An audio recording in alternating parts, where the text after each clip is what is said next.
Hello everyone, welcome to my YouTube channel English literature zone. आज के video में हम लोग stopping by woods on a snowy evening, जो कि रॉबर्ट फ्रॉस्ट की काफ़ी फेमस पोएम है, उसके बारे में पढ़ेंगे। तो वीडियो शुरू करते हैं। वीडियो अगर आप लोग के लिए हेल्पफुल होता है, आपके सिलेबस का है, तो प्लीज़ आप लोग वीडियो को लाइक करना, चैनल को सब्सक्राइब करना और कमेंट करके बताना वीडियो आपको कैसा लगा। तो वीडियो शुरू करते हैं। Stopping by woods on a snowy evening is one of the finest poem, एक मतलब बहुत अच्छी पोएम है, बहुत ज़्यादा अच्छी, रिटन बाय रॉबर्ट फ्रॉस्ट, जिसको कि लिखा गया रॉबर्ट फ्रॉस्ट के द्वारा, who is a great American poet, जो कि एक महान अमेरिकन पोइट हैं। थ्रू दिस पोएम, इस पोएम के जरिए the poet tells the story of a man, एक आदमी की कहानी बताते हैं, ट्रैवलिंग थ्रू स्नोई वुड्स, जो कि एक मतलब स्नोई वुड्स यानी क्या होता है ना, बर्फ से घिरा हुआ जंगल, उससे गुजरता है। ऑन द डार्केस्ट इवनिंग, मतलब बहुत अंधेरे वाली रात में, ऑफ द ईयर, मतलब साल का बहुत ज़्यादा अंधेरे वाले रात की व्याख्या की बात की जा रही है कि उस टाइम वो गुजरता है उस जंगल से। And he pretty much in love with, और उसको क्या होता है ना कि उसको पूरा प्यार हो जाता है with what he sees around him, जो भी वो मतलब जंगल में चारों ओर देखता है कि बर्फ है, पेड़ पौधा पूरा मतलब ढका हुआ है, कैसे शाम का इवनिंग है, इवनिंग का टाइम है, पूरा डार्केस्ट नाइट है, मतलब बहुत ज़्यादा अंधेरा है, उसमें बर्फ को देखना, पेड़ को देखना, तो ये सब चीज़ को देख के ना उसको प्यार सा हो जाता है उस सीन से। अब आगे है, most of his works was initially published in England, ज़्यादातर जो रॉबर्ट फ्रॉस्ट का वर्क है उसको इंग्लैंड में पब्लिश करवाया गया, before it was published in United state. ऐसे तो अमेरिकन पोइट है, लेकिन यूनाइटेड स्टेट में पब्लिश करवाने से पहले उसको किसमें पब्लिश करवाया गया, इंग्लैंड में। He was often called the new England poet, इसलिए उनको न्यू इंग्लैंड पोइट के रूप में भी जाना जाता है, नाम से जाना जाता है। In his whole literary career, अपने पूरे साहित्यिक करियर में, फ्रॉस्ट रोज अप्रॉक्सीमेटली 250 पोएम्स, लगभग 250 पोएम लिख रखे हैं। Among his most famous poems included, उनके काफ़ी फेमस पोएम में शामिल है the gift outright, the road not taken, mending wall, nothing gold can stay, out, fire and ice, breaches, ये सब शामिल है। आगे है, Frost is the only poet, Frost अकेला पोएट है, वो रिसीव 4 प्यूलिट्जर प्राइज फॉर पोइट्री, जिसको पोइट्री के लिए 4 प्यूलिट्जर प्राइज मिला है। He was also awarded with the कंग्रेशनल gold medal, मतलब उनको मतलब एक तो पुलिट्जर प्राइज में मिला है 4, उसके बाद उनको क्या मिला है, कांग्रेशनल गोल्ड मेडल भी मिला है 1960 में फॉर हिज पोएटिक वर्क, उनको अपने पोएटिक वर्क के लिए। Present poem stopping by woods on a snowy evening was written in 1922, इसको 1922 में लिखा गया, एंड पब्लिश्ड इन 1923, इसको पब्लिश 1923 में करवाया गया। इन हिज वॉल्यूम, उनके वॉल्यूम न्यू हेमिस्फीयर में। Frost road this poem, Frost इस पोएम को लिखे while living in the village, जब वो लोग विलेज में रह रहे थे फ्रॉन्कोनिया नाम के विलेज में, इन न्यू हेमिस्फीयर में। He was inspired to write the poem, वो मतलब इस पोएम को लिखने के लिए इंस्पायर्ड हुए, प्रेरित हुए बाय वॉचिंग द वुड्स, उन जंगलों को देखने के बाद, नियर द विलेज, जो कि उनके विलेज के पास था, and the village mention in the poem is probably Franconia ही वो विलेज है जिसके बारे में मेंशन किया गया है उस है इस पोएम में। He wrote this poem in a single setting one night, मतलब एक रात के सेटिंग पे, मतलब एक रात का ही सीन डिस्क्राइब किया गया है इस पोएम में। अब आगे, the poem has total 16 lines, poem में टोटल 16 लाइन है, डिवाइडेड इंटू 4 स्टांजा, 4 स्टांजा में डिवाइड है, and each stanza has 4 lines, सारे स्टांजा में 4 लाइन्स है। It is compose in iambic tetrameter, इसको आयम्बिक टेट्रामीटर में लिखा गया, and the whole poem follow a specific rhyme scheme, एक स्पेसिफिक राइम स्कीम का पैटर्न फॉलो करता है ये सारा पोएम। कौन है, A double A B B C D ऐसे करके एक specific rhyme scheme pattern follow कर रहा है।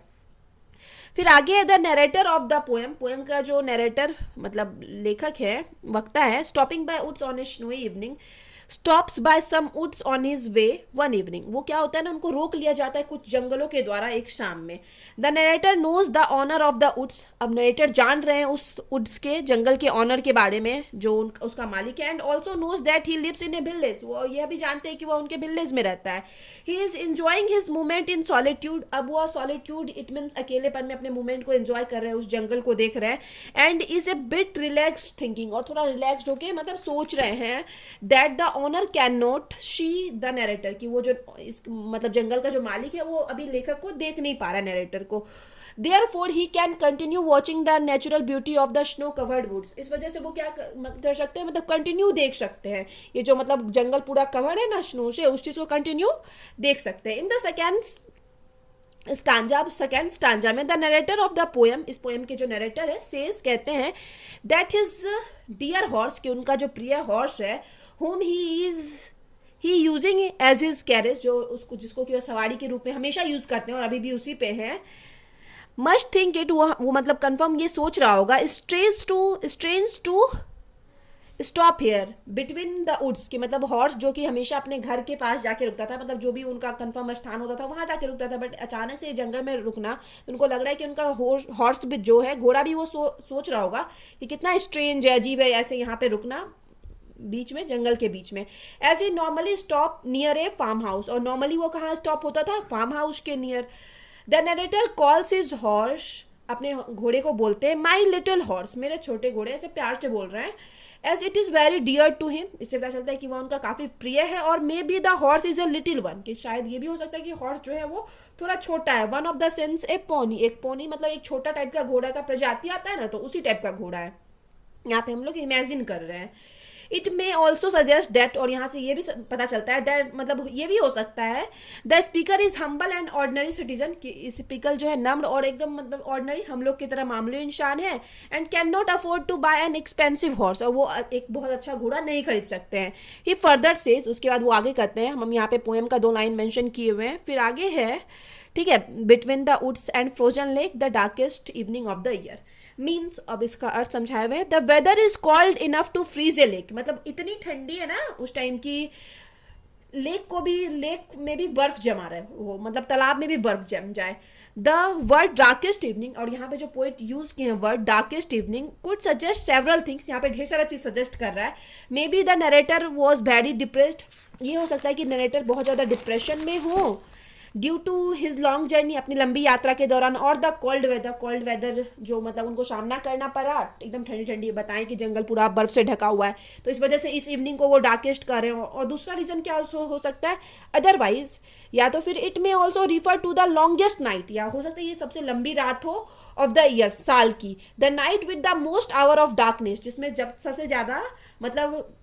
डार्कनेस का आवर होता है। In that case in it is 21 और 22 दिसंबर का, मतलब पोइट बोल रहा है कि हो सकता है 22 दिसंबर का टाइम हो, जिस टाइम रात सबसे लंबी होती है। व्हेन द विंटर सॉल्टिस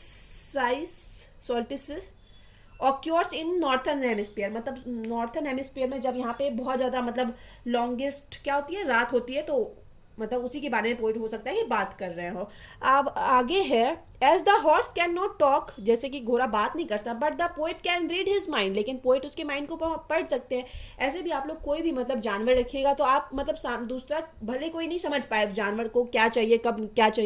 कब भूख लगती है, या कब क्या चीज़ का ज़रूरत होता है, क्या प्रॉब्लम में, बट जिसका भी जानवर होता है, मतलब जो भी पेट रखते हैं, उनको समझ में आ जाता है ये सारा चीज़। तो इसी तरह हॉर्स, मतलब ये जो नरेटर है, उनको भी अपने घोड़े को के मतलब सारा कुछ समझ में आ रहा है।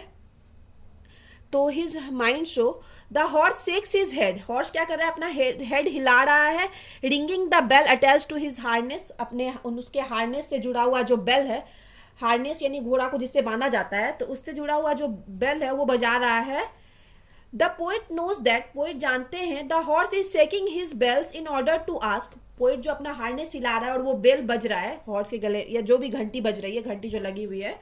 तो ये क्यों कर रहा है, in order to ask his master, क्योंकि वह पूछना चाहता है अपने मास्टर से, if there is any problem, कि क्या कोई दिक्कत है, as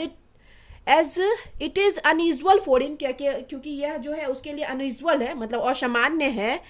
to stop by the woods in the darkness, कि इस अंधेरे में एक जंगल के बीच में रुकना। घोड़ा के लिए तो ये बहुत अजीब सी बात हो जाती है ना, कि उसका मालिक हमेशा फार्म हाउस पे रुकता था, आज अचानक से जंगल के बीच रुका हुआ है, तो इस तरह से ये थोड़ा